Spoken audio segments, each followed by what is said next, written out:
Mate, I was here and I was online and I was fucking thinking, where is he? Where Yeah. is he? So then I WhatsApped you and I rung you and you didn't answer. Well, weirdly enough, it's because I'm live, mate. So it's not like I can just go, see you later, everyone. I thought you was doing it through Silverbacks. Oh, okay. Yeah. Do you know what? Actually, fair point. I was meant to be doing it through Silverbacks. And Yeah, so yeah, I've done it on mine without even thinking about it. You're yes, I think forgiven. that's obviously why I've been thinking, where the More fuck importantly, is though. he? Yeah. Yes. Cheers. Right. Cheers, mate. So, obviously, we've been waiting on you, but this bit of mixed communication, but it's not going to matter, mate. And not many people have asked questions yet, so we'll just I get straight bet. into what we're going to do. And I said to everyone, we'll come back to their questions when we get a chance. So we'll sort of stop every now and again and answer their questions. Yeah, man. All Sound good. good, mate? Let's start with the obvious. How is life of quarantine treating you? How's life been? What have you been up to?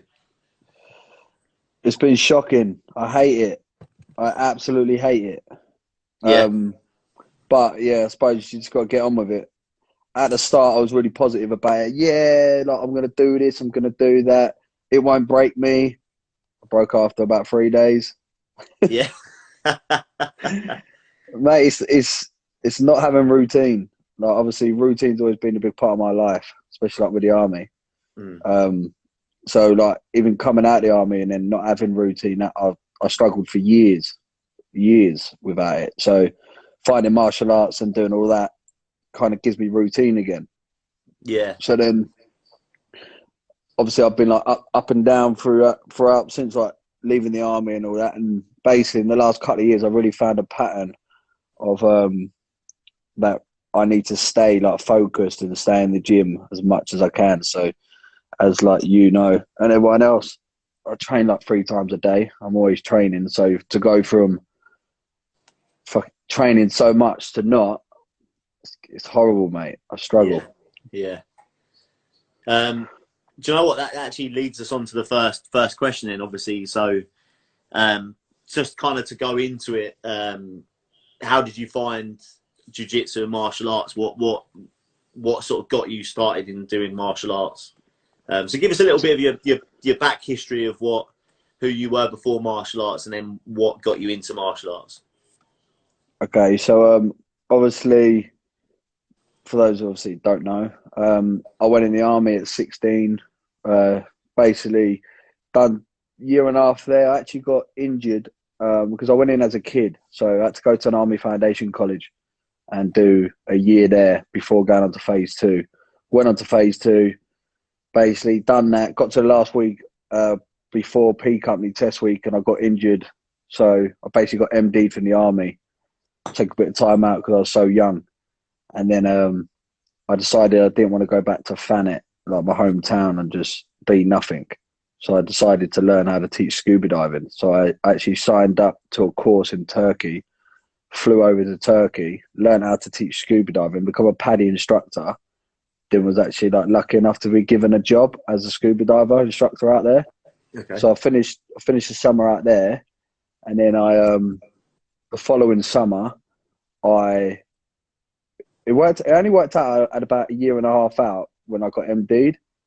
But like when I come out, it was coming on to the summer, so I worked that summer of So you got medically discharged, yeah? That's what you're MD. yeah for for an injury on my ankle, and then yeah. So then the second year, like the second summer, I got a job in Spain to teach scuba diving and water sports and stuff, like to do the full package. So I was teaching scuba diving, uh, I was kayaking, snorkeling, like the lot basically. It was, Yeah.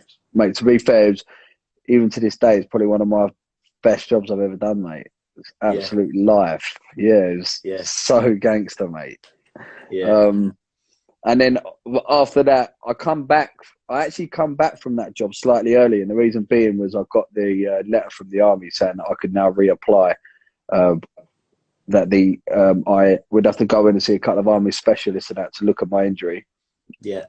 But I've served enough time out of the army to basically reapply. Yeah. So obviously, I'm always one to never. I can't start something and not finish it. So it was always burning in the back of my head, like, oh, I don't want to be that kid that, oh, I joined the Paras, but I would have passed, but I got injured and all that shit. I was like, nah, I'll go back and I'll just do it all again. So I had to go through a few doctor's appointments and that, and then basically I got the clear, and they said, yeah, I can basically join back up, re-enlist, and I did that, and went back into Catterick, up to Catterick. This time I had to go straight to adult entry because I was now slightly older, old enough to go in as an adult. And I wasn't meant to do phase one training again, but they told me I wouldn't be, and they're going to put me into a platoon halfway through. But when I got there, they basically just said, no, you're going in at week 3. I was like, bastards. So I had to do this 7 month again, full training, passed out as a para.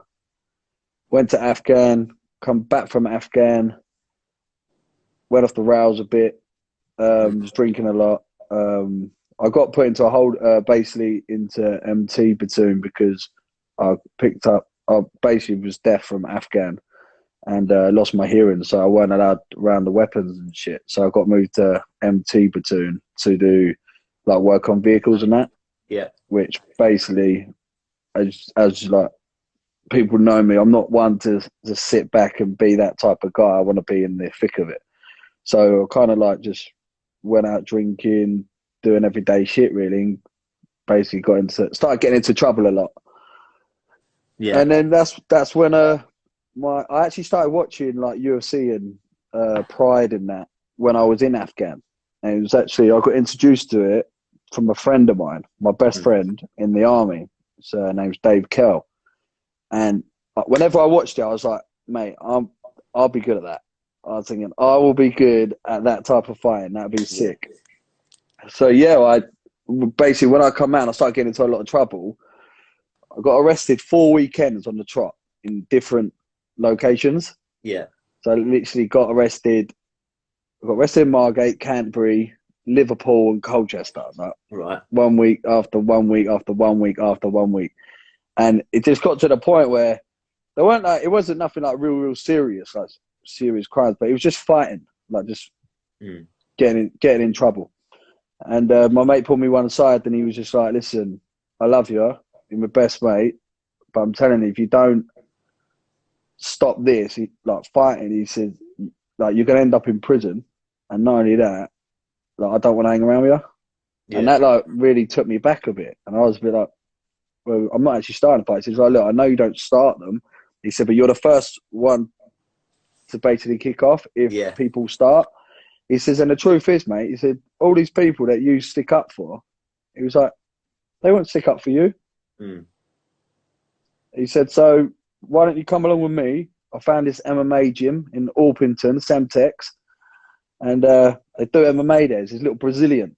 And I was like, all right, I'll come with you.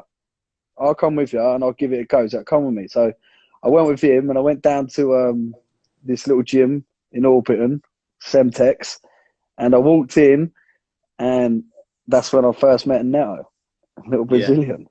He weren't that little. He's actually quite fat, actually, in the face. Pumped up, wasn't he? But I went into there, and he was actually doing a private lesson with John Joe. Remember John Joe? Yeah. So he was actually doing a private with him, and I remember looking at John Joe, and he was just like his hench, ripped as man, like you could look like he'd been chiseled out of a big block of wood. He was that ripped. He had all the chewed up ears, and I remember thinking, he looks like quite naughty, he does. And then I get told that he just got out of the nick. I'm like, all right. And they're like, yeah, he's fighting next week. And I'm like, this is sick. This is so gangster, man. Yeah. And with that, I watched them two do their private, and then me and Dave got on the mat, and then Neto was taking jiu-jitsu. What year was that then? What year was that? Oh, God. It must have been 2010. Right. 2010, near the end of 2010, I think. Yeah. And then, I remember doing that session, and there was a lad in the session, and he was only about 17, 16. And I was Must be 21, something like that. But anyway, I remember thinking like, oh yeah, I'll smash him. Bruv, he literally almost broke my arm about 4 times. But I remember thinking, I ain't tapping, but then realising I have to tap. Yeah. He's Yeah. I had in my head, I ain't tapping for shit. Like, no one's going to get me. And I was in the submission, and I'm like, I can't actually move. What is going on? Like, I literally just couldn't move. And I remember thinking, like, I tapped, and I remember tapping, thinking, I'm a bitch. I can't believe I'm a bitch. Like, you ain't hard. You ain't tough. You thought you were well hard, mate. You just got your ass kicked. And I remember being so angry. And, like it's the first time I really felt rage in like a bit of time. Yeah. And I walked out the gym with Dave. And he went, how'd you get on, mate? And he knew how I got on because he saw me get smashed. Of course he did, yeah. And I went, he said, I thought I could fight in that. Like, what's all that about? And he went, I told you, mate, it's serious stuff, mate. And I was like, do you know what? I'm going to dedicate like my life to this. I said, this is sick. And then I went home that weekend, and this is no lie. I went home that weekend and I decided to play my last game of football. And I walked into the changing room, Sunday league, and I said to them, this is my last game, cage fighter. And they were like, what? I said, yeah, you'll be good at that. I said, yeah, I'm going to be this world champ. Like, I'm going to fight at UFC. It's crazy, man. You get to do everything. So they were like, yeah, that'd be sick. Yeah, we'll come support you, all that malarkey. I went out, played that game, and dislocated my knee. Could not believe it, mate. I dislocated my knee, and it was bad, mate. I was in cast straight up to my hip. And I remember not thinking about the army, how they're going to be pissed off, but more thinking how am I going to train? Like, I've just discovered this sport, and now I can't train. So I went back, and the army weren't too pleased, and my physio at the time, he was pretty certain that I'd done my ACL. He was the one that worked on Michael Owen when he'd done his ACL. Yeah. So he was like, I've seen loads of these, you've done it. Like, my knee was so swollen and stuff. So I basically just said to him, like, no, I ain't done my ACL. I know it. It's not going to be as bad as what you think. Like, and he was like, I like the belief, mate. He said, but I'm telling you, it's bad. It's bad. And I had to wait for all my swelling to go down and stuff, and I had to wait a bit of time for the MRIs again. Yeah, it was that. And I remember getting a phone call from him, and he was like, I don't know how you ain't done it. He said, but you ain't actually ripped your ACL, but you've ripped every other ligament, so it's as good as that. I said, but I didn't rip my ACL, did I? No. I said, so does that mean I can train in about 4 months? He was like, no, you still got about 9 months to a year. And I was like, damn. So then what I said to Dave was, because Dave was still going to Semtex like every week. So I said, look, I'll just come with you and I'll just sit and watch. But I need to come because I didn't want to go out and carry on drinking. I wanted to like sort that shit out. And not only that, I was just so fascinated by how like lethal this sport was. I was just like, I need to watch. So then for the next few months, I literally just sat on the sideline and watched. And Neto being Neto, every time Neto was like, oh, come on, Potter, you can get on the mat. I'm like, I can't.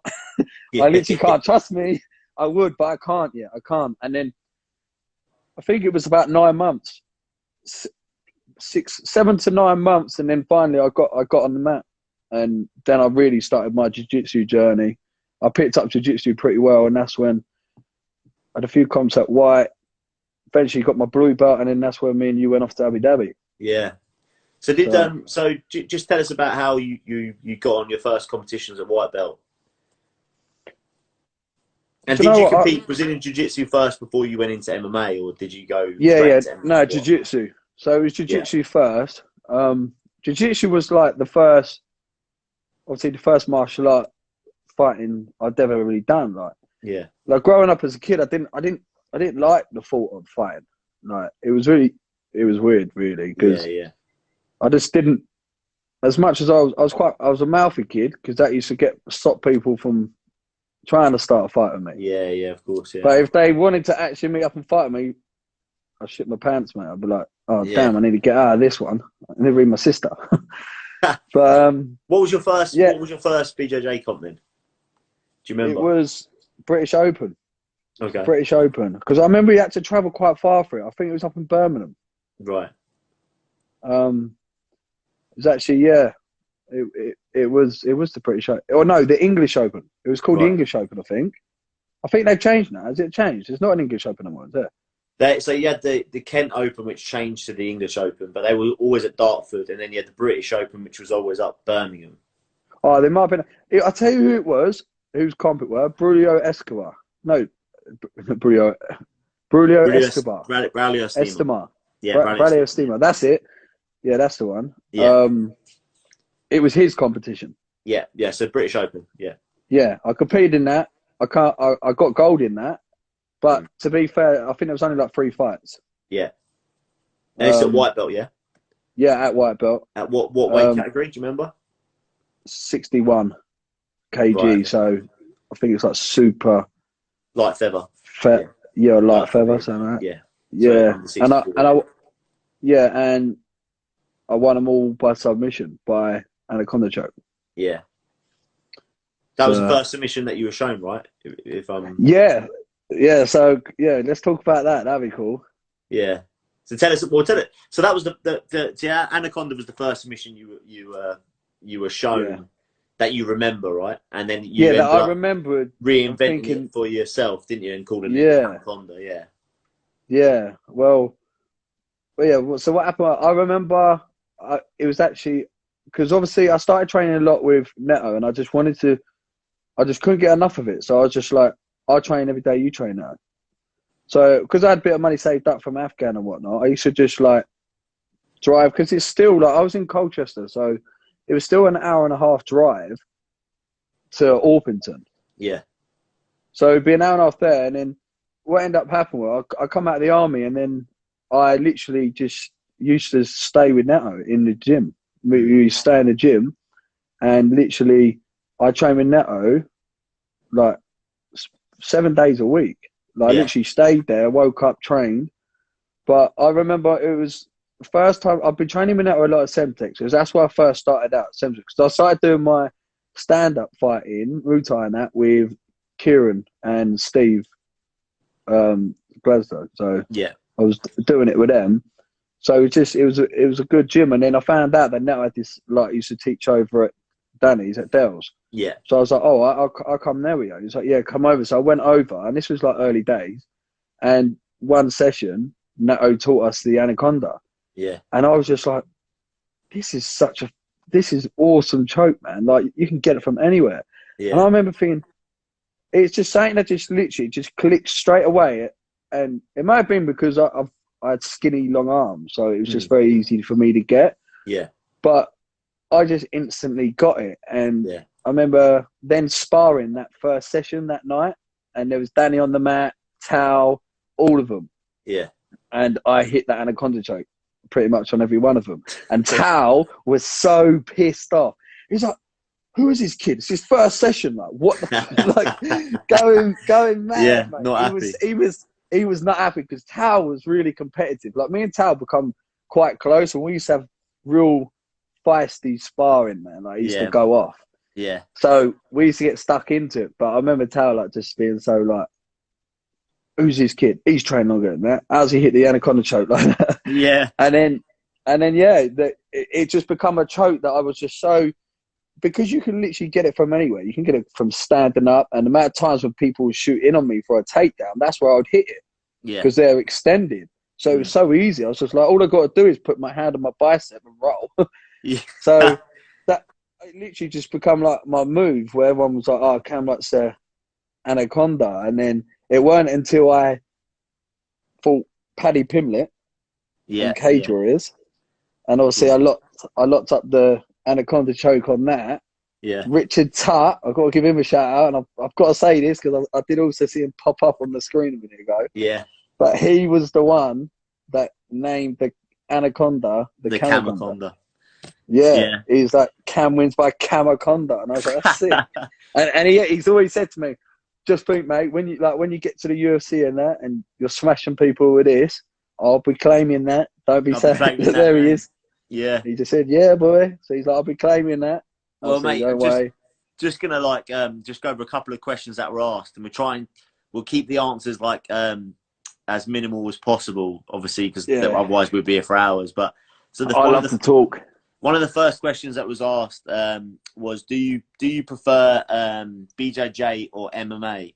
And you can give us an answer to why as well. Which one you prefer? Okay, I prefer MMA for competing. Yeah, and for like the rawness to it, and I just think it's a completely different mindset. Yeah, and I think you need to have it's a more of a unique person to fight in a cage, to someone who wants to fight jiu-jitsu in a jiu-jitsu comp. So I prefer competing at like a high, like professional level MMA. Yeah. But training wise, actual like getting on the mat and rolling, it's hard, man.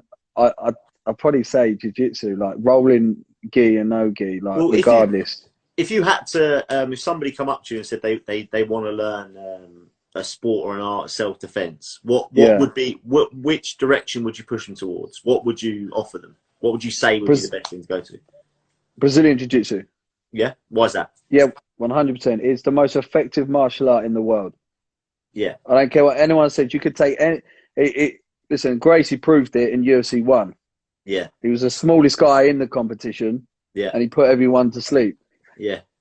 And I just think, like, the way I look at it, I'm always quite big into, like, looking into, like, studying, like, statistics and facts and shit. I've got, like, a weird obsession with that. And I remember, like, looking into, like, martial arts and that, and, like, pubs, fights and violent trouble, like, down the streets, and, like, where, in actual fact, that's where your self-defense has really got to come into play, right? Yeah. So I think it's something like 95% of fights only last 3 seconds. Something like 90% of them will end up on the floor. Yeah. So to be able to learn Brazilian Jiu-Jitsu, you're going to be in forms of actual safety. You're going to be safest knowing Jiu-Jitsu. And you can get, if we was to line up all the black belt jiu-jitsu guys, like actual ranked black belts, not get it out on YouTube, like actually through like checkmate organizations. Yeah. She was to line up all the black belts, and you was to line up every other black belt in karate, taekwondo, and that. We got they're absolute killers in jiu-jitsu. Like you can't hide. There's no lying. Yeah. You can't hide behind your belt. I think we are the only martial art that can literally spar at 100%, slap hands, and do it again and again and again and again. And I think because we can do that, whereas like I can't go and do kickboxing, full on kickboxing, sparring every day, because I get knocked out, or people get like jumping, you're gonna get hurt, broken nose, and then you're out for a week. You can't do it. You have to wear protective gear. Yeah. So it's not that real. No. But jiu-jitsu is 100%. You can go 100% every time as hard as you can, because it's down to you. All you got to do is tap. Yeah, yeah. And go again. Well, one of the other questions that's been asked, Olivia asked, is what was it like to train in Brazil as a white belt?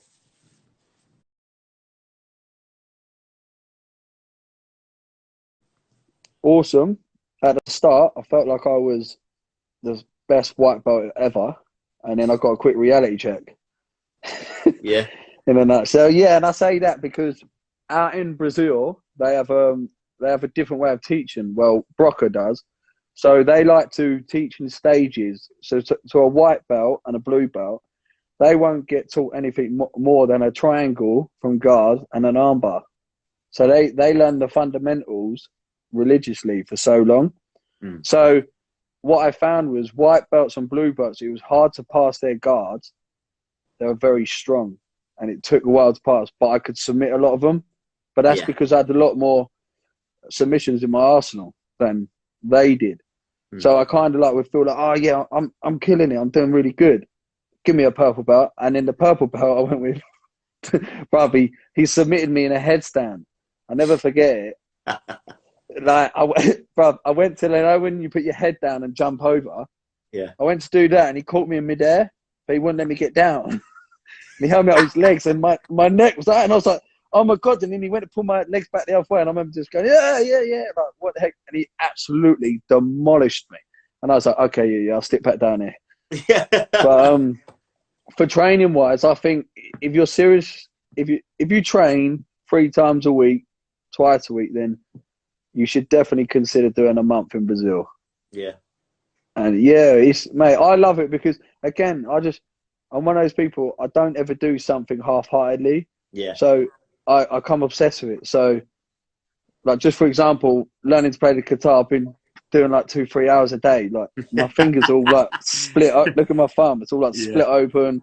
So I just like, I just keep doing it. I keep doing it until I can't do it. Well, mate, so with going to Brazil, you can't you? You can just go. Yeah.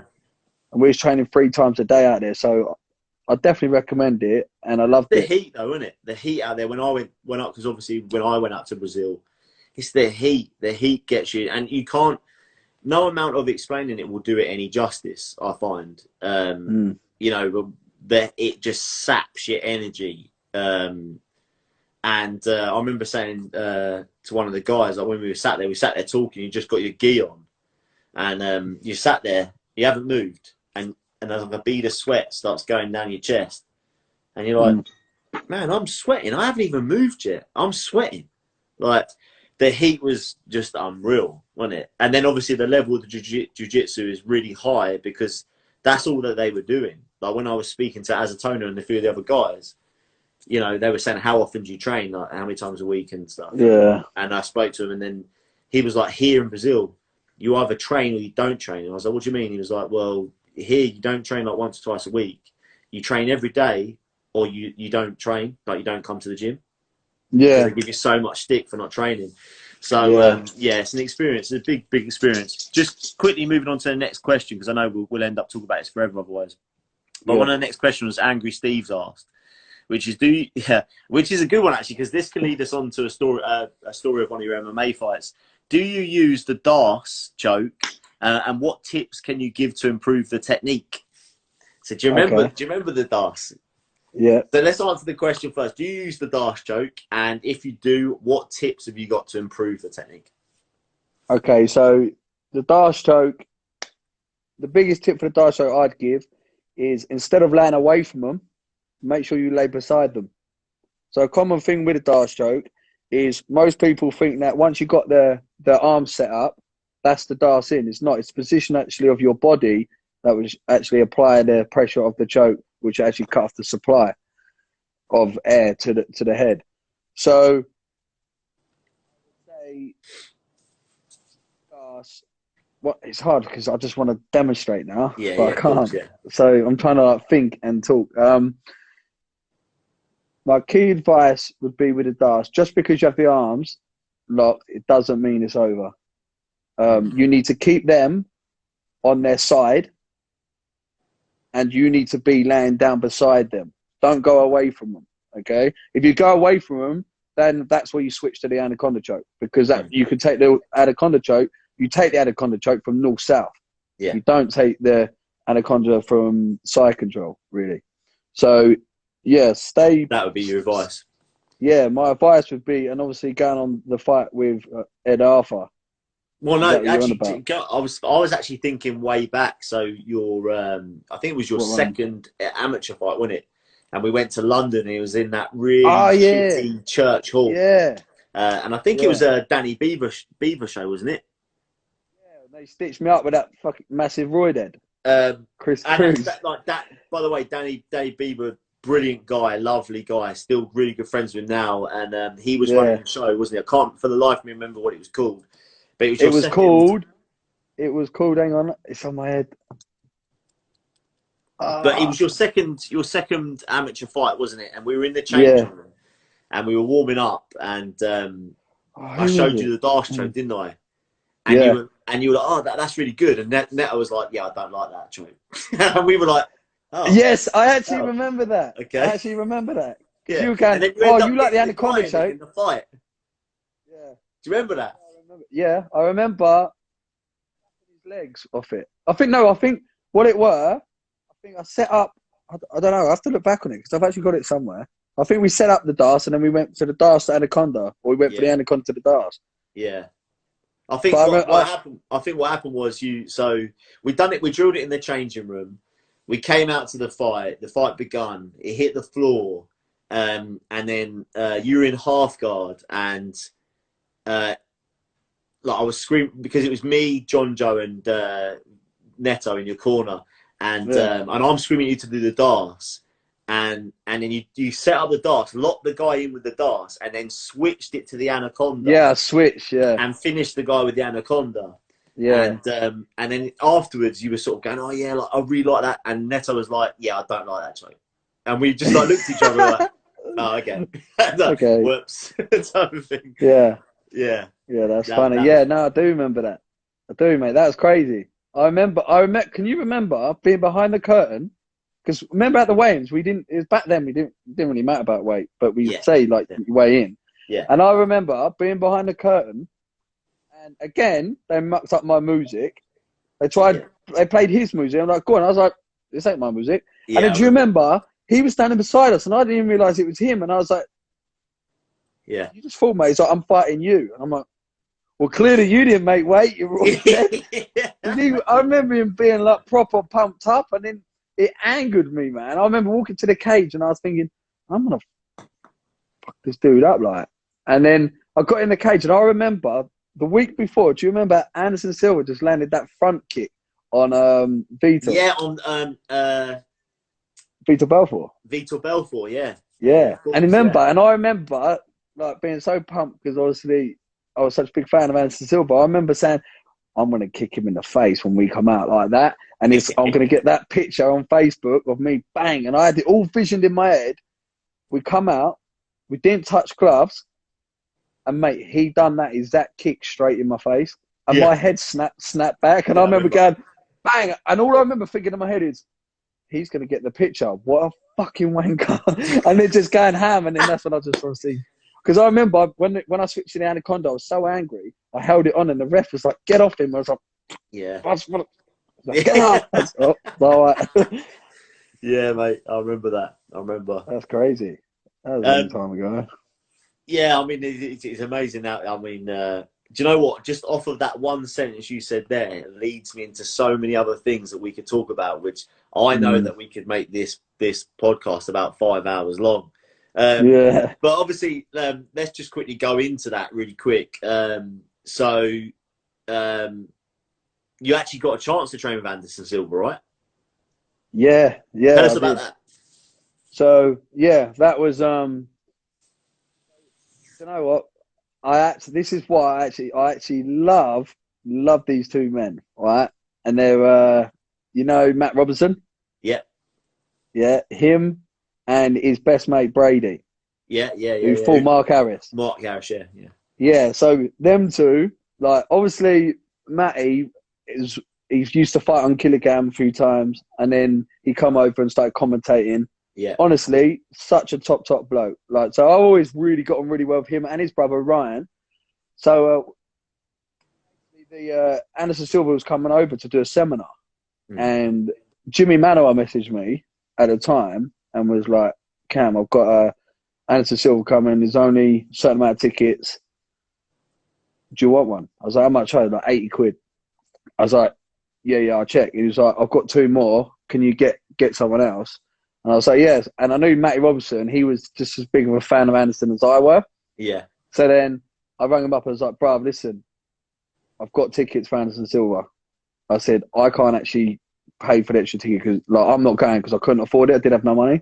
Yeah. And I said, but I still want you and Brady to go. So just take someone else. There's 3 tickets. Try and sell them. So then they were like, all right, sweet. They get back to me. And then on the day, they rung me up. And they're like, you better hurry up, mate. And I was like, what do you mean? They said, we bought you a ticket. And they bought me a ticket. How nice is that? Yeah. So nice. They just surprised me and said, oh, me and Aaron have gone half and we bought your ticket. So I was like, I was buzzing. Like, I couldn't believe it, mate. That was like literally my Christmas coming to one. I was like, what? You've actually bought me a ticket? They're like, yeah. I was like, it was like such a nice thing for them to do. Yeah. So they paid for this ticket, and we went up to Lions Pride, mate. And I remember being in the gym, and mate, I was actually like, was it in awe? That's what they say, Yeah. innit? In all, yeah. Yeah. Yeah. So we was waiting, and everyone like was all like basically all around the gym waiting, and I was Yeah. like, "Where is he? Where is he? Where is he?" And then they play his walkout music. Yeah. You remember And his they go, classic walkout yeah, music? yeah, yeah. Phil Collins, he comes out too, doesn't he? Yeah. Yeah. They start playing that, and then he walks in, mate. Everyone's looking at the door, and I'm looking at the door, and then he comes. He goes, "Oh, who's coming, bro?" And it's him. He's right there. He come through the other door, and I was like, Yeah. "Oh my god!" I was like, "You're right, you're right." Just Funny guy. look at him like that, and then he asked me. I He was ended up actually his using dummy. you, right? He ended up Yeah, using you to demonstrate on you. Yeah. yeah. I've been quite lucky at seminars. All the seminars I've actually been to, I've actually been quite lucky. Where the instructor's like, "Oh, yeah, well, I'll use you." Andre Caval and all. Like, and that is by far my best ever seminar. We'll get onto that later, but Yeah, yeah. yeah, I end up basically was Anderson Silva's dummy, a little role with him and that. It weren't too much, but it was before his rematch Yeah. against Wildman. Yeah. So I actually spoke to him. I said to him, "Look, I just need to ask, like, what happened? Like, how did you get knocked out? Like, because I couldn't understand how he got knocked out." Yeah, yeah. And he went, "Oh, my friend, it's very simple. I show you, look." And he went, "My feet are here." He said, "I squared my feet up. I lean back. I can't lean back no more. I Yeah, turn my head. I can't turn my head no more." Pop. yeah. That's what it takes, a little bit of pressure. And I was like, makes so much sense. So now I always stick up for him. Yeah. And when they're pissed, I say, "No, mate, listen, he's there. And I literally reenact it. But, Mate, yeah, amazing. just quickly, I want to just quickly say, so Kaiser BJJ, so Pat Zimmerman has asked, who was the fight against your second amateur fight? He knows the answer to that already. We're not going to say who it was because it's a friend of his. Yeah, he's a good lad. I get on well with him now. Yeah, At the time, I didn't. But I don't like any opponents. Do I, Spencer? Is he about? But Neto's just come on here, said to us, so, hey, Neto, how you doing, bro? Kieran Keddle's come on, said, Big Cam. So he's coming on to say hello. Oh, is that Kieran, is it? Yeah, Kieran's a legend. Kendall, yeah. Legend. Great stand-up coach. Yeah, check him out, guys. Definitely, man. But yeah, so there's been a few people asking those some questions. He's now saying he doesn't actually know who it is. But yeah, we won't go into it. No, but he's a very nice guy. He's a very nice guy, and he's even bigger now. So I ain't gonna talk shit. Yeah. So take us into. So what happened there was, so you had a couple of amateur. You only had a couple of amateur fights. Went pro like really quick. Early on, yeah. Which is fine. Too early. To a lot of people, right? And I mean, we got to talk about it because now he's a teammate of ours. So what happened was you end up going pro. So talk us through your first pro fight and how you got there, and obviously your mainly your mentality, what you were thinking, and how you got there and who it was against, obviously. So no, it's good that we're going to talk about this because this is going to be the first time Spencer's heard this side. And I know Spencer's going to be somewhere lurking. Yeah. Well, because the thing is, he's coming on himself on Thursday. So yeah, I'll talk to him about that as well. Yeah. Do you know what? Right? It was actually a really weird time. Like, obviously coming out of the army, basically just losing my weight. Like, I went through like a real bad patch because I'd come out of the army, and I remember in my amateur, like, I had a real hard time. Like, at one point I was living in my car. So I was pretty much, mate, I was real in a dark place, to be honest. Like, I'd just come out of the parachute regiment. I've been representing my country and all that. Then you're kind of like, haven't got a job, living in your car, started doing lorry driving. So a lot of shit was going, like, my life was just like spiraling out of control. Even though I'd like found martial arts, it's like I'd found martial arts had covered my like actual like depression, I'd say. Yeah, my problem, yeah. So it was like a mask. So I would just like try and crack on. But I remember when we turned pro, getting the phone call from Danny Beaver, Yeah. and him saying, "Look, Spencer Hewitt needs a fight, needs someone to fight him." I was like, "I'll fight him." I said, "I don't like him." And he was like, "What?" He said, "Yeah, I know you don't like him." And the reason why I didn't like you, Spencer, is because Neto didn't like you. Palming it off onto Neto. It's Yeah, because he didn't like you, so I didn't like you. that was it. So basically, what it was is Neto didn't like Spencer. I don't like you. My teammate don't like you. I don't like you. It's as simple as that. Like, I'm one of them. Like, you're my boy. If you're going to war, we're all going to war. So I just generally did not like Spencer because Neto didn't like him. And it just kind of like built up over time. Yeah. And then I always looked, and no disrespect to Spencer because he had a very successful MMA career. But I just always knew in my head, I was like, I can beat him. I know I can beat him. Like, I've seen who he's fought in that, and I know what I believe. And if I believe in myself, I know I can fucking do it. And I had really, people were like, why have you taken this fight? Because at the time, Spencer was 9 wins, 2 losses. Mate, I was one of those. I was one of those guys. Like saying to you, you know, he'd had 16 professional fights. It was your first ever fight. Yeah. And I remember saying to you, like, come on, we shouldn't be taking this fight. It's not a good fight for us to take. Yeah. Do you remember? And he was, I remember a few people, and he was the UCMA champ. Mm. Well, he had just lost off a big knockout, right? He'd come off a knockout as well. No, so what had happened was he lost. I think he lost one fight, like weirdly. Then he needed a fight, and then after he fought me, he fought Corey Tate again for the title, not Corey out. That was it, yeah. So it was something like Spencer just needed another little warm-up fight to get back into Dave Poon for a title. Yeah.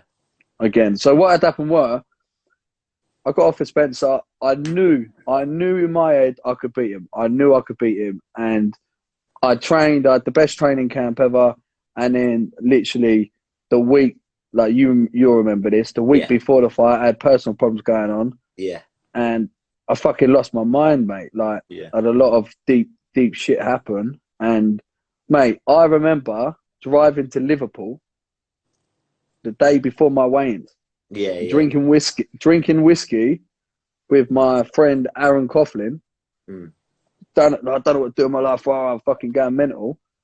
And I remember getting back to Margate, and then you and Joe Cooper and that turned up about 2-3 hours later.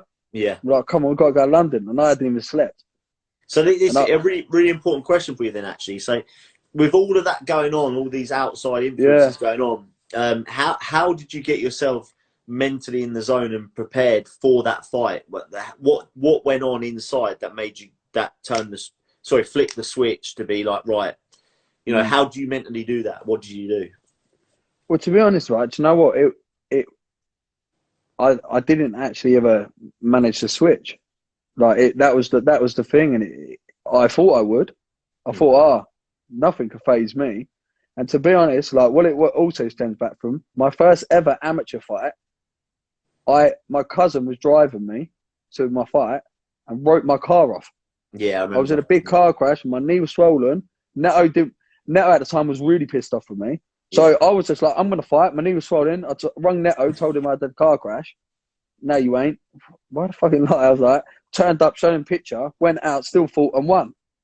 So I just had this thinking, nothing fazed me. And even though I had all that mad shit going on, because I remember saying to you guys, just don't ask me what's up with me. Yeah. I'll talk to you about after. And then obviously, I know some of you guys are thinking, is it because it's his first pro fight? He's starting to get the nerves now. But it wasn't that. It was obviously I had all that other shit. So I was just like, mate, I remember going to the weigh-ins because I didn't even have to cut weight. I was so fucking skinny. Yeah.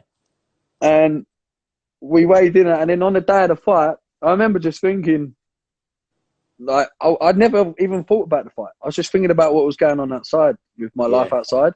And I was so, like, fucked up. We got to the fight, and I remember thinking to myself, fucking hell, come on, man, switch on. And I remember hitting the pads, and everything was just so... it was so like so surreal. It was really weird, really weird. Yeah. And I remember it was the first time ever we get called, we go down, and I'm thinking, oh, I'm going to switch on now. And I go to play the walkout music, and I felt no adrenaline. I Yeah. remember walking down to the cage, and on UCMA, the cage walk is so long. Yeah. Yeah. And I remember walking down it, and it felt like it was like a mile long. Mm. And, mate, I was thinking everything what was happening outside the cage. I'm thinking, I just need to get out. Fuck fighting. I'm done with fighting. One of my friends also died that week. Yeah. Yeah. Yeah. And I think I found out he died the day before the fight, and I was just kind of like, fuck life, fuck everything. I can't be arsed. I don't even want to fight. And I remember getting to the cage, and I remember the camera coming on me, and I didn't know what to do, and I felt like, oh, you got to act tough. So I've got, And after, in my head, I was saying to myself, you fucking idiot. You look like a mug. What are you doing? How cringy are you? Sort yourself out. And then I got into the cage, and I was bouncing about, and they come up to me, and it's so cringy now. I watch back on it. And they put the camera in your face, like Cameron else, and I go, yeah, and I'm like, oh my God, and I was saying to myself in the cage, what are you doing, you fucking idiot? And my head just weren't in it. And I remember the fight started, I come out, and I thought, I'd just fucking bang him, knock him out, and get out. And it went to the floor. It just didn't go that way. It just didn't pan out, and I got put to sleep. Good night. And then I pretty much like retired from it. I said, no, fuck it, I'm done. I can't be arsed. Life bollocks. Then I told you about everything. Yeah. And then my retirement lasted about 3-4 weeks, and then we got that fight on a week's notice on Danny Bevish. No, on Fury, I think. Which was Steve Danny, Doran. Mo Headley, and Steve Doran. And what had happened Fury. was, so what happened was, and remember that Elephant and Castle, and about that, bruv. It was me, you, and Joe Cooper, and we were running late, weren't we? Do you remember? Yeah. So what happened was we were running late. The show was like to start at like say 5-6 o'clock, and you were on at say like 9 o'clock or something like that. Yeah. And then we rocked up at like 10 to 9. It was like ridiculous that you didn't have the time to warm up. You had to quickly get changed, put your gloves on, and next minute you're in the cage.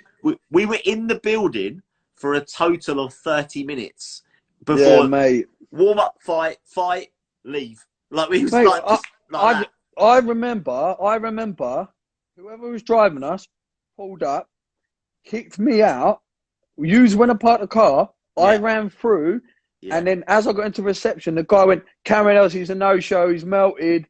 Yeah. And I was like, I'm fucking here, bruv. Yeah. And he went, your fighter's in the cage. And I was like, he's like, do you need a warm-up? I was like, don't need a warm-up, just get my hands wrapped. You come running in. Jack McGill's in. He's like, where's your team? I'm like, they're parking the car. Yeah, James, so then they run in. Yeah, I remember. Yeah, wrap my hands up. And can you remember, we literally went in, wrapped our hands, put the gloves on, walked to the cage, and they're like, got Vaseline. And we was like, nah, no, we don't need Vaseline. And we just, we did a bucket. Yeah. And I remember we walked in there, and we fought Gary Duffy, and he was 1-0 at the time. So he had just won his debut. Yeah. And you caught him with an elbow, didn't you? You cut him open with an elbow from half guard, wasn't it? Yeah, elbow, half guard, and then rear naked. No, was it rear naked? It was. It was a rear naked choke. Yeah, he turned his back, didn't he? He gave his back. Yeah. And then that was it. 55 seconds. 55 seconds, you're done. 1 minute you're retired from MMA. Next minute you've come in as 0-1, and then you come in, you're 1-1. So there's a couple more things that have been mentioned while we're talking. So Gislaine's put, in hindsight, is there anything you would change?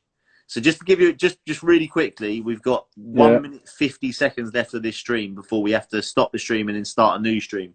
So in the shortest answer you can think of, in hindsight, is there anything you'd change, and what would it be? I've not turned pro so quick, and I would stay amateur for a lot longer. Yeah. I'd have around 20 fights as an amateur, and I say that because there's one thing that will beat talent and hard work every day of the week, and that's experience. You can't teach it. You have to get in there and feel it. And that's the only way. So I believe if I had more amateurs, I would have made the 4 mistakes in my pro career, as well as other stuff. Like, for example, going through that stuff with Spencer fight, if I had done that in my amateur and say that happened in my pro, I'd know I need to pull out the fight. Yeah. But because I don't pull out fights, I could handle it, but it cost me a pro fight. Yeah. And then obviously going on the next stream, no doubt we'll talk about the second fight with Spencer. Yeah. Again, I should have done that in my amateur career. Yeah. Like made that weight on on a day's notice and made that, because then I wouldn't have lost that fight to a weight cut. Do you know what I mean? So yeah, definitely. Just quickly, because I want to make sure that these questions don't get lost. So the next question that was asked is, what do you do to give yourself motivation? Don't answer the questions. We've got 30 seconds. I'm going to take that question onto the next stream. Okay. So guys, thank you for tuning in. We're going to end this stream. I'm going to start a new stream. Cam will come on that stream. I'll add him in and we'll get on to more questions. So guys, I'm going to hang up now and then join us on the next stream. Thank you for watching and keep asking your questions. Cam, I'll see you in literally 15 seconds, mate. Okay. Nick a beer. Wait.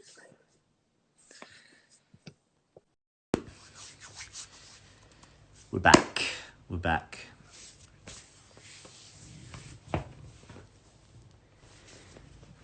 My beer's finished and I can't even go and get another one. Because it means I'll be leaving you guys if I go and get another one. I can't even get another one. I'm beerless. Ridiculous. The whole stream's meant to be about talking and having a beer, and I can't even get another beer. That's how much effort I'm putting into all of you people. God damn it. Sadie? Sadie? Yeah. Would you like to pour me a beer? I love you. Oh, Cam's back. Yes. There he is. Right. Boom. You can come. They can't see you. It's fine. Come. Got to do this, bro. See. Prepare. I have a lovely girlfriend who is pouring a beer for me because I ran out, I'm afraid. But yours are tiny little bottles, right? Mine's a whole pint. Thank you so much. Right, mate. Didn't have to say that. Come on, swear. Tiny little bottles. Mate, brown belt now. How are you going to get your black belt with a little bottle? It's not. They are big bottles. I've just got big hands, bruv. Mate, just to carry on. So those are the changes you would have made. I know. Well, yeah, 100%. Let's give it like 30 seconds just to talk shit so people can get back on. Because I can see everyone slowly ding ding ding ding ding ding ding. Quickly stick. Well, before we go on to the next question, stick on. Obviously, so yeah, the reason that's what I would do. I just think that experience beats everything, and like let's be honest. If mate, I would rather lose to a good fighter who knocks me out, submits me. But the one thing that ate me up so much inside as a person is me losing to myself. Yeah. And yeah. I can honestly say that 2 fights I lost because of me, like what was going on in my life.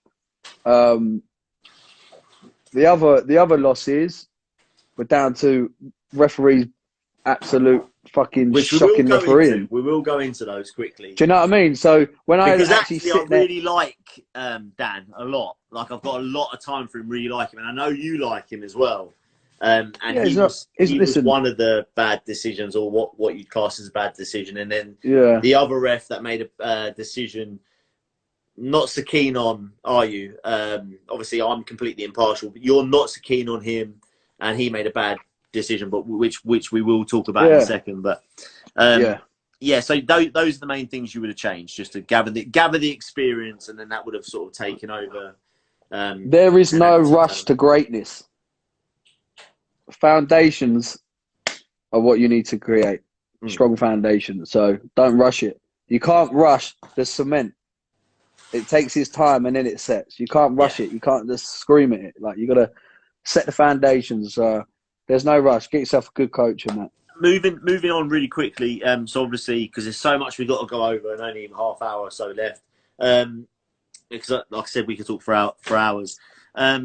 One of the questions that was asked by Mark Colby was, what do you use to motivate yourself and get motivated? So I use my demon. my inner demon. We've all got a demon, and I'm very, very big on this. And anyone that's like training me, and like the charity guys that train me, and the courses that I run, I always tap into the demon. It's all about the mindset, and it doesn't matter what sport you do, what job you do, what you do in day-to-day life. If you can't openly talk and speak to your demon, you're going to find troubles, and like you're going to find hardship in it. So my motivation is beating the demon. Like, I've lost competition with direct people in front of me. So for example, in a cage, I don't look at the person opposite me and see him as my competition no more. I see that my demon was my competition all the way through fight camp, and I need to beat him. Because providing I beat my inner demon, I know that I'm ready and I'm at the best physical person I can be at this time. Because you only have that time. So I use my demon to motivate me in ways where when I wake up in the morning and say I've had a hard night the day before and I've trained hard and I wake up, but I've already said to myself, I'm going to run 5 miles at lunch, but my body's really aching, it's really sore. So I'm driving to the gym and I'm like, and we all do this. You drive to the gym and, or like anything, and this could be anything in life. This could be like women who have gone to work, come home, and are ironing stacked there. And they're like, I just want to have a cup of tea, put my feet up. I'll do the ironing tomorrow. Do you know what I mean? Right? Yeah, political correctness not so great there in the sense of like saying about ironing for women and stuff. But we get what you're saying, mate. Okay. You get what I'm saying? Yeah, get what I'm saying? Women, please.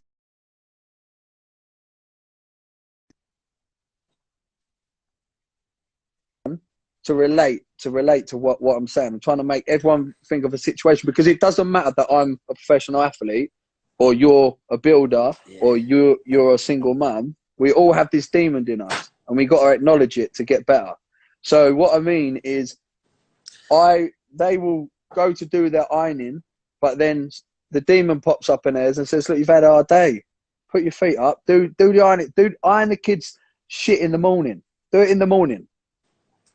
That's them giving into their demon, which then when they wake up in the morning, they wake up slightly late, and then they've got to do the ironing. So then the kids are late to school, and then it's like a ripple effect. And that demon's won their luck. That demon that you thought was on your side in your head, making you feel good that you deserve to sit there and not do that job that you set out to do. He's not. He's a demon. He's 1-0 up. He's beating you in the game. Yeah. Right? So that's like what message, I do. mate, yeah. My mindset, I'm like, I'm on the way to the gym, and I've done it loads of times, because what I don't do, I don't lie. I'm not human. Like, I get struggles. I go out running, and something tells me, oh, mate, you've run really hard. Don't worry, we won't do the last mile. You've had a really hard week. And I'm like, yeah, I have had a hard week. And I'm on the way to the gym. I'm like, yeah, I don't really need to run 5 miles. Well, I do that, I do this. And I think about it all the time, and I agree with him. And then I get to the treadmill, and I'm like, you little motherfucker, mate. You actually almost got me to run 3 miles a day instead of 5 when I set myself a goal. So what you're trying to say is basically, I'm running 6 miles. What motivates you is beating your inner demon who's telling you to just quit and just sit down and relax, basically. Yeah, it's not about other people. And also my biggest motivation, which really comes to life now with getting like more of a bigger following, is the reason why I want to succeed so much is for all the people that follow me and believe in me. Yeah. Because I know what an impact I will have on them. Like, let's just say I quit.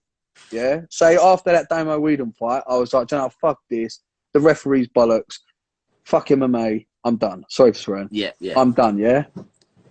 Then do you know how many people that follow me and like say inbox me and tell me about how I motivate them will look at it and go, oh, Cam's quit. Oh, I'll quit then. And then they stop.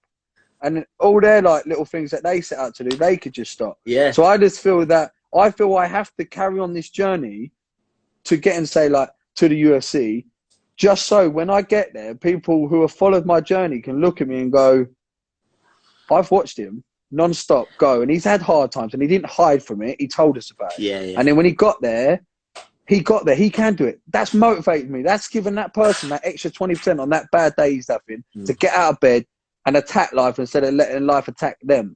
And that really motivates me. And that's why I understand two things that, especially in the fight game, is that to be, say, like in the UFC, you need right place, right time, bit of lucky dust, and sometimes it's down to the people you know. Yeah, right? Definitely who you know and it's not just what you know. Yeah, yeah. It's not just about. I'm not going to sit and just say, "Oh, hang on, I'm 10-0. I've not lost. I'm the best. Why aren't you signing me?" They just don't want to sign it to me. Yeah. But they just signed a guy who's like got 5 losses and he's like 7-2 or whatever. Do you know what I mean? Do you know what? I could, like, it doesn't matter. It's, like, you just have to understand that at the end of the day, keep focus on you. If that door opens up, then so be it. I'll walk through it and I'll smash it. But I'm only in control of me and what I can do.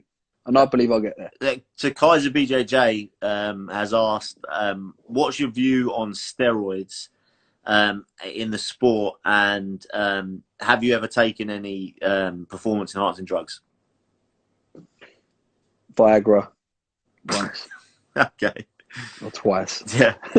That's an enhancer, I suppose. But no, don't take steroids. My view on it is simple. If you need something, if you have to put something in your body, then you shouldn't be doing it. Yeah. Like, it's as simple as that. Like, we're trying to find the best athletes and get, like, it's like this, right? A man's only as good as his word nowadays. There's so much bullshit, so much backstabbing, and life's just shit, right? With how much people can get away with stuff. For me, you're only as good as your word, and fighting is meant to be real. They say fighting's as real as it gets, right? If you're taking steroids and you're trying to claim that you're fighting a sport and this is real and it's as real as it gets, you're the biggest piece of shit going in my books. Yeah. Like, don't take away from what it is. Fighting is real. 2 men battling each other. All women. You make the weight, all women, yeah, and you fight. And that is it. Like, if you have to take steroids to put in your body, then give it up, son. Yeah. Yeah. Give it up. I'm completely against it. In jiu-jitsu as well, I think as well, like, jiu-jitsu is a major problem at the minute with steroids. It's right, like, yeah, in the sport. It's like, it's pretty much go to the worlds and go to the highest level in jiu-jitsu. Yeah. I would pretty much say, especially, and that is probably going to hate me for saying this, but 90% of the Brazilians are on gear. They love it, mate. They love it because, like, in their culture, mate, it's a way of life over there, mate. Well, sold in every gym. Yeah. Yeah, steroids need to be banned. I think I would like to see them do a lot more with world class, like the higher competitions with the testing. In jiu-jitsu. Yeah. As for MMA, I'm completely against it. I also believe if you get tested, do you know? I'm actually really glad we come up with this subject because the thing I'm trying to explain to some people when they go, they say, so-and-so tested, like Anderson Silva, right? He got done, didn't he? He got popped. Mm. And they're like, oh, Anderson Silva, he's a steroid user. He's abused steroids his whole life. Listen, Anderson Silva got tested in the UFC hundreds of times, never failed. Anderson Silva snapped his leg the way he did and was all on all different types of medication and coming back, and he got popped. Okay? There's a big difference in that. In terms of, another thing what people don't realise is, so when you join the UFC, you're under USADA, yeah? Mm. So, for example, I can go into certain shops now, Holland and Barracks, yeah? And I could buy a protein shake off the shelves. And I could just use that. Mm.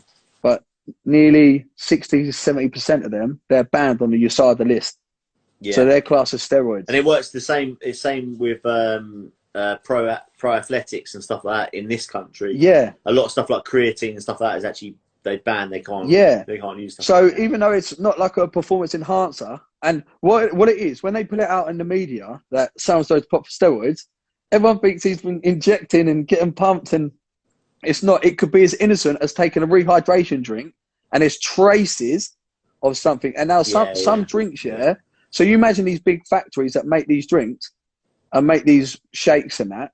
Do you think they clean out every scratch of every bowl where they all mix in that? Mm. There's slight traces of it, and any trace will come up flag up like Yeah. you've tested for this, and then normally they try and backdate to find out exactly where it is, and often comes out that he had an energy drink or took Viagra or done something that happens. Don't get me wrong, there's a lot of people doing a lot of shady shit in there, Yeah, but I yeah. also feel that some fighters in there, like Machida for one, right? Machida wrote down on a bit of paper what he had, Right. and they looked at him and was like, "You can't have that." He's like, "I can't have that. It's a fucking protein shake." They're like, "No, mate, steroids. it's got traces of this in." So then he got banned, and now everyone's like, "Oh, he's a steroid user." It's like, why would he write down on his own bit of paper like what he's had? He Yeah, just yeah. generally didn't know. So there's a big difference to what the public and the fight fans think to what actually is he a steroid user? Vitor Belfort, biggest fucking cheater. Like I've got no respect for the guy as an athlete. I think he's an absolute cheat. Proved it many times. Just look at his body. Claims that he will only fight in Brazil because he could get away with it. Like, it was bollocks, mate. Like, there's some fighters like that, and there's some fighters that aren't as bad. Like, just really, really quickly, there's a couple of people obviously trying to sort of keep up with the people that are coming on the chat as well. Obviously, I know where we're talking, we can kind of completely go over them. Freddie said it. Freddie's on and he says hello. Is that Freddie from next door? Yeah, Freddie from next door's on. Tutty's put. Oh, Fred. Tutty's just chiming in, and he's put. I bet Cam 40 quid Connor would beat Aldo, and I'm still waiting for him to pay me. When am I going to get my money?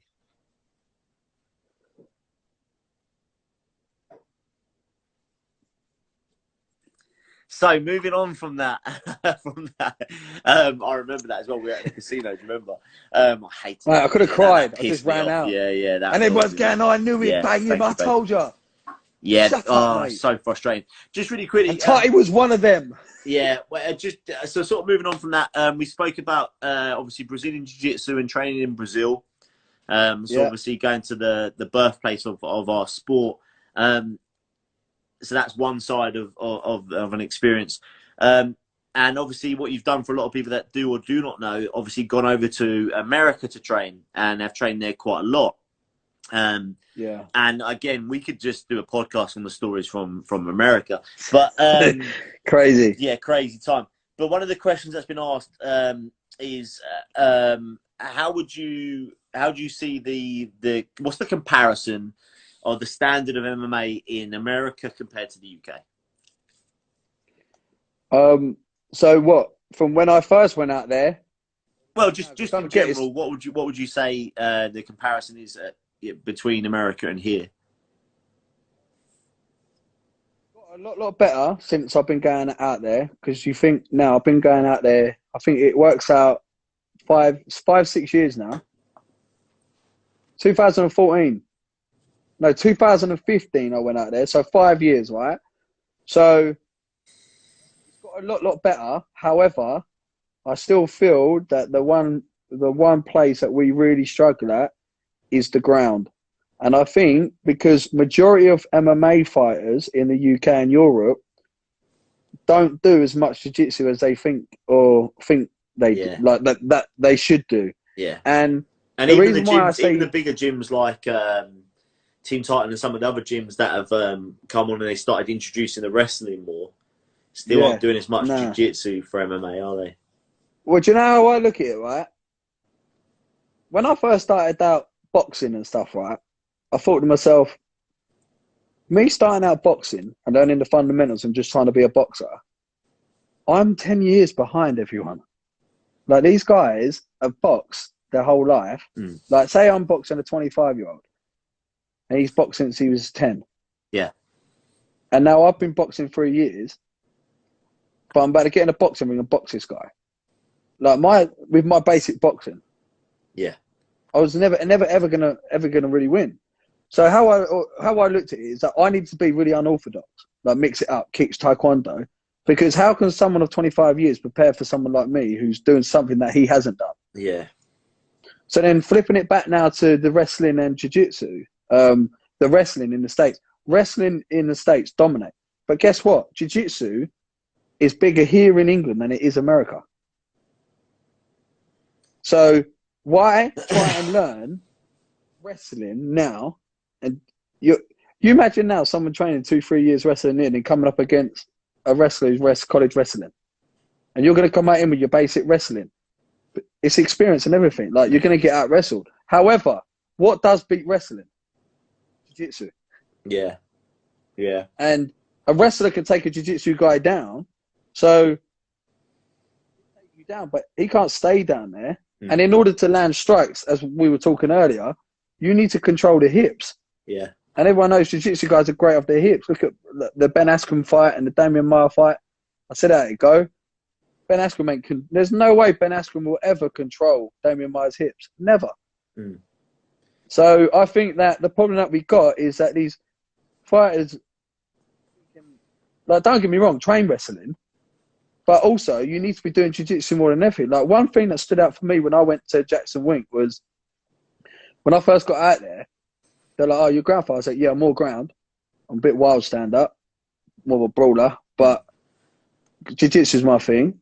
And when we done wrestling, they would take me down, but then when it come to the mat, I'd just sweep them. I would submit them, and I would literally. And when it come to the MMA sparring, all the top wrestlers were in there would take me down, but they couldn't do nothing with me on the floor. Yeah, yeah. They couldn't even get strikes off because I'd just sweep them and get back up. What got or you, threaten them. One of the other questions that was asked actually was, how did you come to start training over in the States? So what it were, obviously, I run a fight promotion, KillaGorilla Fight Nights, and I used to work with a fighter who I actually scouted from France called Tom de Quesnoy. Yeah. So I brought Tom de Quesnoy over and built him up on KillaGorilla, and me and Tom just always had a really close relationship. So then obviously Tom got too big for KillaGorilla, so we put him onto Bama and Cage Warriors, and he picked Bama, and we just stayed in contact. And he was like, Cam, I'm going out to America. I'm going to be training under Greg Jackson. I was like, oh, that's awesome. So he was out there doing that, going around the States. And then Tom become a part of Jackson Wink under Greg and Winklejohn. And then basically, when I signed to Bama, Tom messaged me and said, Jackson Wink are looking to scout talent and that from Europe. I've mentioned you. They're looking into you on that. So then I got an email from them, welcome me to come over and basically have a tryout for their team. So, and at the time, they were in an old gym, like not this new big gym, but they were in the process of changing over. So they hit me up, and I was like, I can't come out straight away now because I need to get the funding together. But I definitely want to come out at some point. Which I managed to get the funding, and I finished my last 3 weeks out there, didn't I? Yeah. To that Bama fight. Yeah, yeah. So the first 3 weeks was in the UK, and obviously given the opportunity, getting the funding together. So by the time I flown out there, they just then moved to the big gym. So the big gym actually wasn't open to the public, like it wasn't open to anyone really. It was just like literally pulling the old fighters in and all that. So they invited me over. I had 3 weeks there. There was only like 6 of us in this huge gym, and obviously I come back, got the win, and lucky for me and all, when I flew out there, Holly Holm was actually training to fight Ronda Rousey. Yeah. So it was massive. So, and me being bantamweight and her being bantamweight, they're like, oh cool, we got this English lad, fight him. And mate, I'm not kidding you, when I first sparred her, bloody hell, bro. Yeah. Like, I still say to this day, mate, I've never been hit more clean with a combination and hard than Holly Holm. She hit me with this 1-2 and then left hook, mate. I couldn't eat my bagel the next day, bruv. Couldn't eat it. Couldn't eat my bagel. Love it. Nah. Absolutely love it. It was mad. But yeah, so then I come back, obviously fought, and then they messaged me, said they like the energy that I brought to the team. They like my potential as a fighter. Would I like to join their pro team? So how's it work out there because you mentioned about the trials? Obviously, completely different to how it is here in the UK. How does it work out there in the sense, like you said, going in as the trials, and how does the gym and the facility work in the sense of being part of that team? What do you have to go through? How does it work? So when I got out there, it weren't like I was on like a 3-week trial. Like it was just like they were looking for like the good fighters, and obviously Tom recommended me as well. So I got out there and I just basically had to hang with them and How just many, show how my many, how worth. many training sessions a day are you talking? 3 minimum. 3. Three within, like, so I do, let's work it out, right? So just going off the classes at Jackson Wink, we do 9:30 till 10:30 is sparring for the heavyweights. So they do training in weight categories. Yeah. This is where it's so good. So obviously me being at Silverbacks, doing Shark Tank with Big Steve Williams, the bastard, like, Yeah. and then having to fight a 2-foot midget in Spencer Hewitt, he was a bit like, yeah, do you know what I mean? So out there, I was like, okay, when I spar, and they're like, right, so 10:30 to 11:30 weight category. So I'm 135, so 125.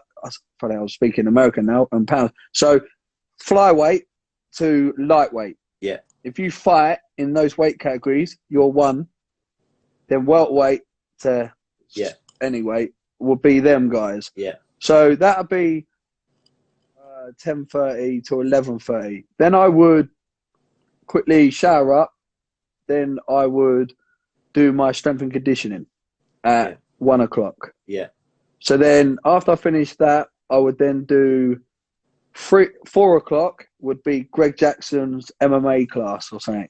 Yeah. So then we'd do that. And then at 6:30, I'd go over to Gracie Baja and do my jiu-jitsu. Yeah. So they don't train gi at Jackson Wink. There's no gi. Yeah. It's all no gi and it's Wrestling, all MMA based. Wrestling, yeah.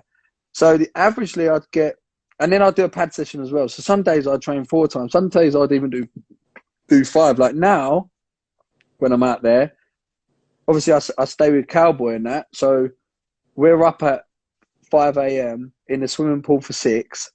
We do sprints.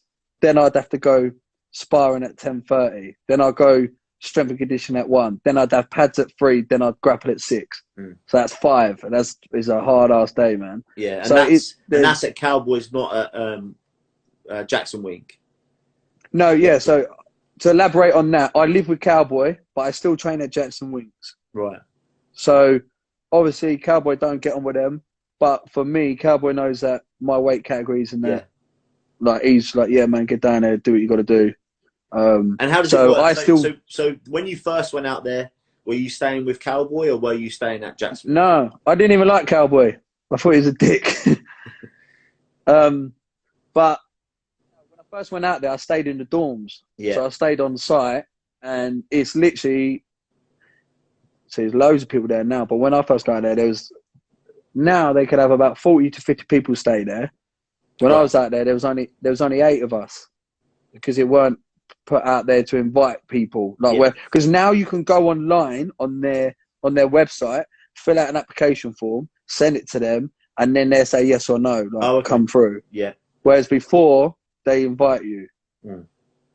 Right. So it's changed a bit now. But yeah, there was like 8 of us. But I was back on a bunk bed, bro.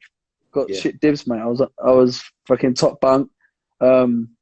There's just all UFC fighters. It was crazy. So you live the dorm life, but I love that life, don't I? Because obviously the army. Yeah. So it's just like a brotherhood to me. I'm like, sit living here. Yeah. Great. Like just living in a gym. Like how's that in comparison to you staying with Donald Cowboy?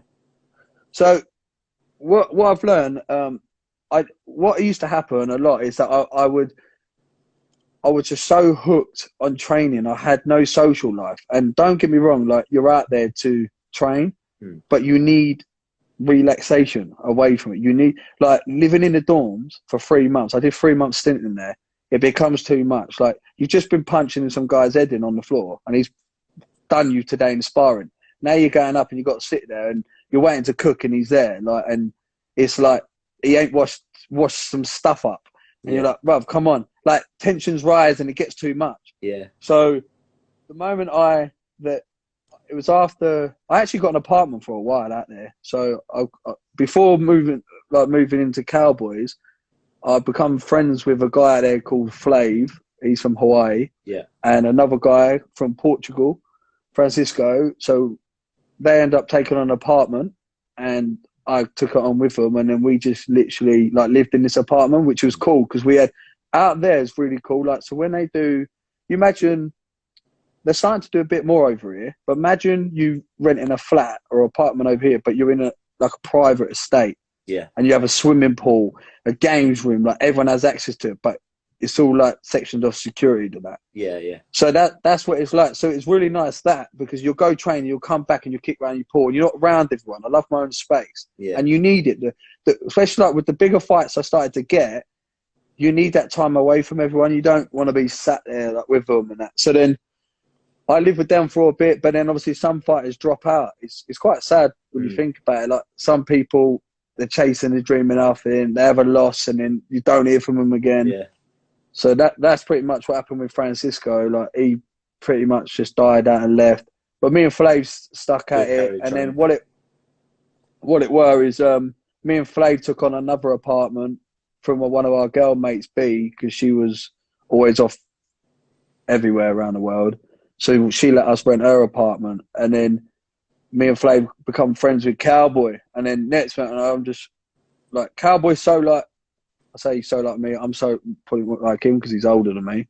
But everything that he does, it's me. Like, I want to do that. I want to do mountain biking and crazy shit and like fitness and all that. So, yeah, do you know what I mean? So, and the best thing about it, we still train.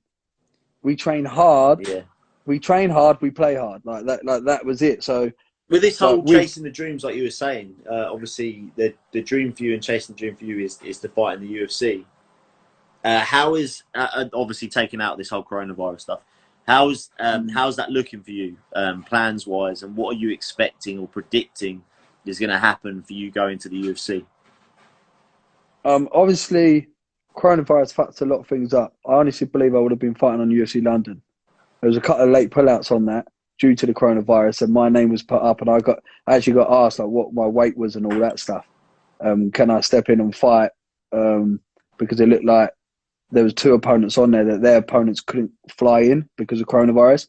So then they were looking to start to replace them, and I was on there to get replaced to bring brought in. So I thought I was in. However, what ended up happening were Dana White the next day cancelled the whole event. So I was like, gutted. But yeah, it's hard to say really because of the coronavirus. I'd like to say that I'll be signed to the UFC this year, and I'm with an excellent management who will do great things. So I do believe it'll be this year. But then also, I can't say about this coronavirus. Are they going to be so far backlogged where when they start putting on events, are they going to be like, well, we need to get all these other fighters fighting because we've kept them on the sideline? Yeah. So they won't sign anyone. So they just put a big block on it. But one thing that my manager is really good at is, at the end of the day, one thing that's not going to be able to stop is people getting injured and pullouts. So if that happens, I'm ready to jump in at bantamweight, featherweight, lightweight. They're the 3 weight categories that I've put my name to and said, given any time, I'll step up and fight. Yeah. I do honestly, I honestly believe that I will be signed to the UFC, whether it be this year, next couple of months, or next year.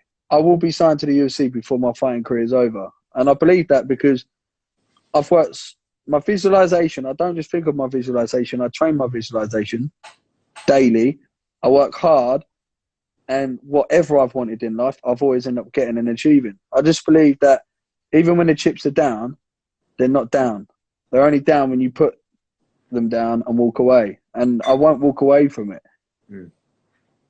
Yeah. Like I just can't, man. And like I said before, like on the other before this live stream cut out, I want to do it for the people, man. I just can't wait. So I used to do this thing with visualization. I didn't realize until I read the book and because obviously I went through that big breakdown a couple of years ago. And that was like, I learned a lot about myself then. And the best thing about it is that I learned how to read, read books. Yeah, yeah. Instead of like, I could read, but I never read. Yeah. So by reading, I discovered, obviously, come across the book, The Secret, and actually learning the laws of attraction and actually the different elements of the laws of attraction. Yeah. Well, one thing that used to happen to me, and it wasn't until I read the laws of attraction that I realized that that's what I was doing, is, mate, I remember often I'd be driving and I would literally picture like what I'm doing in my fight, or what's going to happen in my fight. And I get that emotionally connected to it. I remember once I just like started burst out in tears. Like, I was like, fucking hell, like, what is that? Like, what is that coming over me? Like, I was so pumped, and I was so like emotionally connected to it. Yeah. Of this vision. And when reading The Secret and reading this book and that, it says like, you need to be in control of your emotion. And if you can emotionally connect to a visualization, you've already achieved it. You can achieve it. So I don't want to go too much on like I'm trying to preach to people and that, but it always brought me back to these moments when I literally would think about situations so much in my head of how it's going to be, what's it going to feel like. I remember one thing you always told me, you did. You said, whenever you go into the cave, feel the mat, take it in. Yeah. Because that's what you're going to remember forever. And like, it just give me goosebumps, that, bruv. Yeah. So I literally that's what I do. And I get that emotionally connect. And I've believed that once you put your emotion to a visualization, that is the whole new level of laws of attraction and commit it, like hitting that new level of visualization. Because so many people have a visualization, but they won't get off their couch and go train. They sit here and go, I'll be a heavyweight boxer. I'll be the best boxer in the world, mate. But you ain't, mate. You sat on your couch. Get out there and train your visualization. Yeah. Like, do whatever you can do. And I just honestly believe that with how I think and what I want, it's happened. It's happening. Like, since my depression, like, and my bad, like, downfall, I sit back now and I look around me, everything I've got, and that is what I visualize, and it's coming to me. So why shouldn't the UFC come to me? Yeah. Yeah, no, that's completely true. And in this time, at this present moment where people are quarantined to stay at home, what would your advice be to those people? I think I honestly think the biggest effect at the minute is everybody worrying about what everyone else is doing. Like, what people have got to realize is that everybody has different beliefs. So if old Sue next door wants to go for a stroll down the park and sit down and have a sunbathe, let Sue go down the park and have a sunbathe. You're not going to stop her. Like, she's got her beliefs, and ultimately, who has she got to worry about first? Herself, her own mental health. So worry about yourself, stop worrying about other people more, and just try and use this time effectively. Like, as you know, I picked up the guitar. Like, I'd hate to look back, because I know it's going to happen in years to come. We'll be looking back. I wish we had a lockdown. Remember when we had that lockdown? And I sat there and moaned about Sue going for a sunbathe down the park. do you know what I mean? Like, don't be that guy. Be the guy that sat there and actually learned something from it. Like, we can learn something from everything, and try and just take a positive out of it. Like, mate, my garden is looking peng. It's a new word. Peng. Right? I wouldn't have been able to get my garden and do all my garden like that if it weren't for the lockdown. Yeah. Do you know what I mean? So you can look at it. We're in a negative phase of life at the minute, but just take the positives out of it, and it'll make your days a bit easier. Yeah. Just really quickly, because obviously we've got to wrap it up. One of the other questions was... I've got till about 8:15. You got time, have you? You got all that time. 10 beers down. One of the other questions that was asked was, tell us a little bit more about your new business venture with your new gym. So obviously that's been put on hold because this whole COVID-19, as our silverbacks know as well, with you guys going in, changing the gym. But yeah, basically it's going to be in Thanet. It'll be the only MMA gym in Thanet. I'm going to motivate. Sorry, I had to get that. I saw ironing and it was like, boom. Go on there. But now, yeah, it's going to be in Thanet. Obviously, it's in DW, which is obviously a good location, as anyone knows, with silverbacks. Is there. So it's going to be there. It's going to be in Thanet. And basically, what's happened for ages, I've wanted to obviously do a gym, as you know. Yeah. But finding the right place, location, commitment, and all that, it's like, when do you start? And obviously, I've always said to people that I fight professionally. I need to pursue that. That's my main thing. But then this opportunity come along, which is such a good opportunity. I'm like, do you know what? I'm now grounded enough where I can concentrate and do that, because I need income at the end of the day. It's all right me keep chasing this UFC dream, but my bank account's going down. So I need to earn money, mate. Like, obviously I've got family, so I've got to look after them. So it's going to be good. But the good thing about it as well is, obviously, even though I'm opening up a gym, it still doesn't take away from any of my training. I'm obviously still going to be at Silverbacks every night like I am there. So that's the main success of it as well, that it doesn't affect my training. And I can still be able to bring a lot of good to Fanet. Scott's just asked, when is the new Cam Clapton installment going to come out of you on the guitar? Oh, do you know, I've had quite a few requests, bruv. So I'm going to speak to my agent and I'll get back to you, mate. I'll drop in my agent details here. And mate, but I'm doing all right, Paul. I'm doing all right, aren't I? You're doing all right, mate. To be fair, you've picked up a lot of stuff, so it's good. Listen, I'm gonna have to. Obviously, we've done an hour and 40 minutes now. I don't want to feel like there's favouritism towards you, mate, because all the other podcasts have been an hour and a half. Because I know we can carry on talking for hours, but it's good because we can just do another one, can't we? Yeah, always, man. Always. So, just want to say thanks for coming on, mate, and having a chat. Really enjoyed having you on, obviously. Well done for the lack of swearing and stuff, because I know you like to have a good swear, you potty mouth. Do you know what it is? It's you, mate, and me. We just get in the zone, bruv. So, like, I forget that we got audience and kids watching and stuff. But So mate, I'll get you on again. Like I said, I mean, next I've got Spencer on, so obviously we'll be talking. I'm sure about yours and his fight, and lots of other stuff. But I'll talk about the rematch. I'll talk about him on the rematch. Get him, because there's lots that we didn't cover. Actually, there's lots and lots that we didn't cover. But is there any sort of shout outs you'd like to say before we go, or anything you'd like to talk about? Just or mention, obviously, your gym as well. You got a page, haven't you? Oh yeah, Cameron Else Mixed Martial Arts is now on Instagram, so follow that for all updates. Shout out to Through Dark, my guy. Where is that? Check them out. Silverbacks lot. Can't wait to get back and smash you all on the mat. But yeah, everyone just keep training, man. And my inbox is open. If you need a chat or need anyone to talk to, just hit me up, man. I'm here, like Paul and all the other guys are. So just stay safe. Train jiu-jitsu on the sly. Secret training COVID-19. Yeah. Neto's a pro at it. Neto's a pro. Mate, thank you so much for coming on, and we'll catch up with you soon, no doubt. Yeah, man. All right. Mad.